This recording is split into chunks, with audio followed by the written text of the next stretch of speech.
किसी डिपार्टमेंट की तरफ से प्रॉब्लम आ रही है, कोई रेवेन्यू की प्रॉब्लम आ रही है, किसी भी तरह के जो इशू आ रहे हैं उन पे डिस्कशन हो और मौके पे ही उसका इजाला किया जाए। मैं बड़ी खुश हूँ कि बहुत सारे महकमे जो है अच्छा काम कर रहे हैं और अभी कल ही रिसेंटली परसों ही जीपीडीपी भी हुआ जिसमें ग्राम सभा हमने हर जगह की।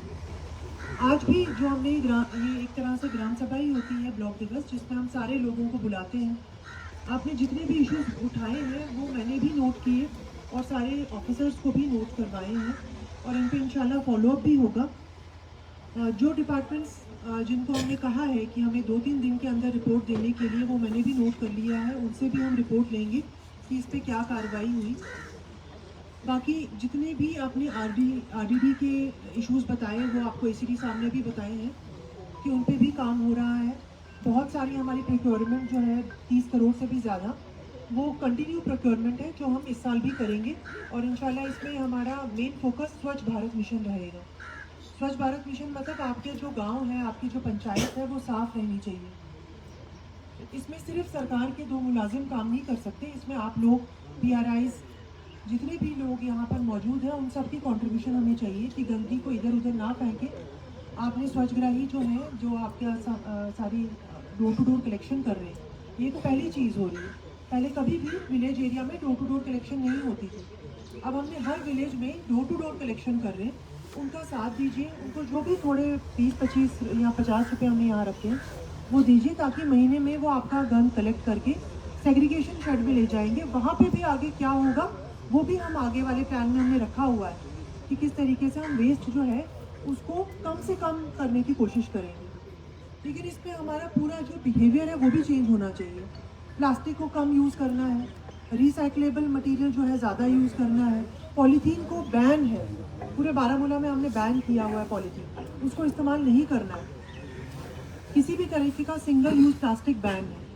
इसमें आप लोगों की भी कंट्रीब्यूशन हमें चाहिए।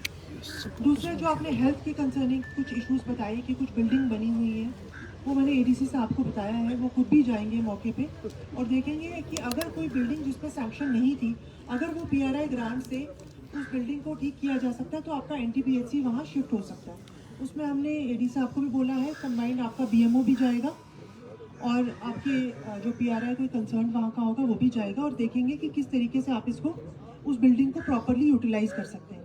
जो भी खाली सरकारी बिल्डिंग पड़ी है, जैसे आपने बताया कि वो गलत कामों के लिए ना यूज़ हो, उसके लिए हम ये यहाँ से मैं डायरेक्शन देती हूँ कि वो सरकारी काम के लिए जिस भी बिल्डिंग की आपको ज़रूरत पड़ती है वो एडी साहब के आप नोटिस में लाइए।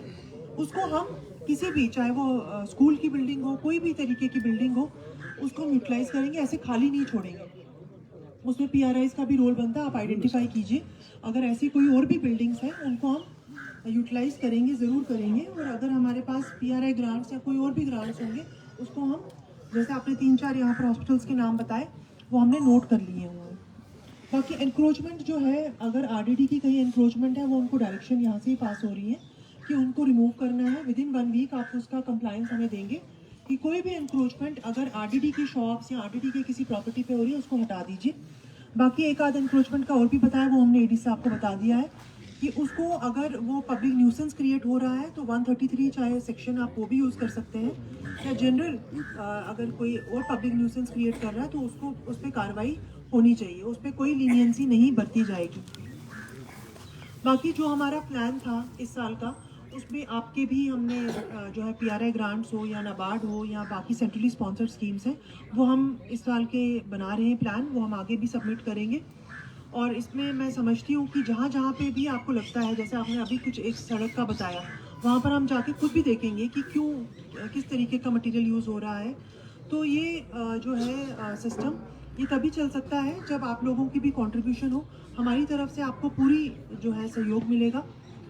जहाँ तक रहा ड्रग्स का मसला, उस पर हम बहुत ज़्यादा कार्रवाई कर रहे हैं। हर महीने हम एनकॉर्ड की मीटिंग, जिसमें हर डिपार्टमेंट जो है वो बुलाया जाता है और उन सब से, ये सिर्फ एक डिपार्टमेंट नहीं, सोशल वेलफेयर, एजुकेशन, हेल्थ, हर तरीके का डिपार्टमेंट जो है आरडीडी, हम उसमें बुलाते हैं और बताते हैं कि उनके क्या क्या टारगेट हैं। इसमें स्कूल एजुकेशन जो है, जेडीयू साहब आए। हाँ, तो इसका बहुत इंपॉर्टेंट रोल है कि स्कूलों में हमारे कोई भी इस तरीके का मसला नहीं होना चाहिए आपको, जहाँ पे हमने कहा है कि नो टू ड्रग्स, और स्कूलों के गेट्स बंद नहीं होने चाहिए। ये नहीं हो कि बच्चा अगर लेट आ रहा है तो उसको एंट्री नहीं करने दी, ठीक है। वो इंस्ट्रक्शंस हमने इनको एनकॉर्ड की मीटिंग में देते हैं। पुलिस को भी डायरेक्शंस होती हैं कि कहाँ कहाँ पे जो है डमी का इस्तेमाल करना है, कैसे पकड़ना है, क्या चीज़ें हमने जब्ती की हुई हैं, वो तो हम कर ही रहे हैं। लेकिन हम आपसे भी रिक्वेस्ट करते हैं कि अपने बच्चों का ध्यान रखिए, वो कहाँ जा रहे हैं। पेरेंट्स को पता होना चाहिए बच्चे कहाँ जा रहे हैं, स्कूल जा रहे हैं, कोचिंग जा रहे हैं, खेलने जा रहे हैं, किसके साथ उठ बैठ रहे हैं। उनके बैग्स को खुद भी चेक कर लीजिए, ठीक है। जो जिम्मेदारी माँ बाप की है, टीचर्स की है, हमारी है, वो हम सबको अपनी अपनी जिम्मेदारियाँ निभानी है। पैसे मैं रिक्वेस्ट करूँगी बच्चों को ना दीजिए। जो बच्चा पढ़ रहा है उसको पैसे देने की कोई ज़रूरत नहीं है। जो उसकी ज़रूरत है वो आप खुद पूरी कर सकते हैं। पैसे नहीं दीजिए, ऐसे रिसोर्सेज बच्चों को नहीं दीजिए जिसकी उसको ज़रूरत नहीं है, ठीक है। और इवन अडल्ट्स के लिए मैं ये कहना चाहती हूँ कि हमारा जो माशरा जिसमें बहुत सारे सोशल इवेंट्स हम देख रहे हैं वो राइज हो रहे हैं, वो इसलिए भी हो रहे हैं क्योंकि आज हम एक दूसरे की खबर नहीं रखते। हमें लगता है कि ये उनके घर का मसला है, हम क्यों इसमें टांग अड़ाएं। लेकिन मुझे लगता है हमारे माशरे को आज फिर से इस चीज़ की ज़रूरत है कि हम मिलें, चाहे वो मस्जिद कमेटीज़ हो, चाहे वो मोहल्ला कमेटीज़ हो, चाहे वो PRIs हो। मैं सबसे ये रिक्वेस्ट करती हूँ कि इसमें वाज नसीहत की तो ज़रूरत है ही, लेकिन साथ में रेप्रिमांड करने की भी ज़रूरत है। अगर कोई गलत काम कर रहा है तो उसको प्लीज़ हमारे नोटिस में लाइए। किसी को अगर रिहेबिलिटेशन की ज़रूरत है, हमने उसके लिए अपने रिसोर्सेज से एक रिहेबिलिटेशन सेंटर खोला हुआ है, उसमें बच्चों को भेजिए। या कोई अडल्ट भी आना चाहता है, वो वापस आना चाहता है नॉर्मल लाइफ में, तो हम उसकी पूरी मदद करेंगे। हमारा GMC में हेल्पलाइन नंबर चल रहे हैं, हमारा डी एडिक्शन सेंटर चल रहा है, पुलिस डी एडिक्शन सेंटर चल रहा है। उसमें हम सबका रोल बनता है। इसमें ये सोचना कि नहीं ये किसी और के घर का मसला है, वो हमें एटीट्यूड नहीं रखना चाहिए। दूसरी और सबसे लास्ट में ये कहना चाहूँगी कि डिपार्टमेंट्स जो है वो अपना काम करें, जहाँ पे नहीं करेंगे उन पे हम कड़ी उन पे कार्रवाई करेंगे। लेकिन इसके साथ साथ आप लोगों की भी कंट्रीब्यूशन हमें हर एक जो हमारी स्कीम है उसमें चाहिए होती है। अभी स्वीप का जैसे मैं आपको बताऊं कि इलेक्टोरल रजिस्ट्रेशन चल रही है हमारी, उसमें भी आपसे सबसे रिक्वेस्ट है कि अपने आप को रजिस्टर करवाइए।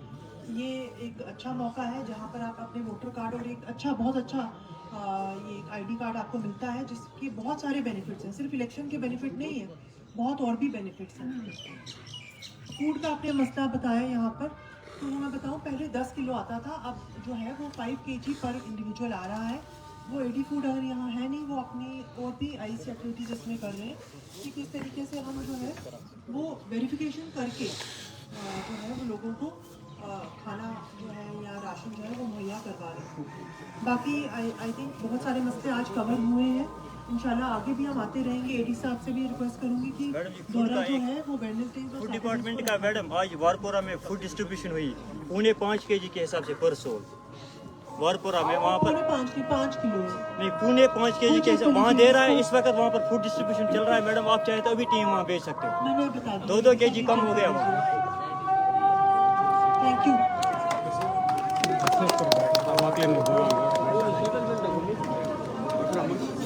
ये बस बाइट ही क्या ये पता है कि बाइट ही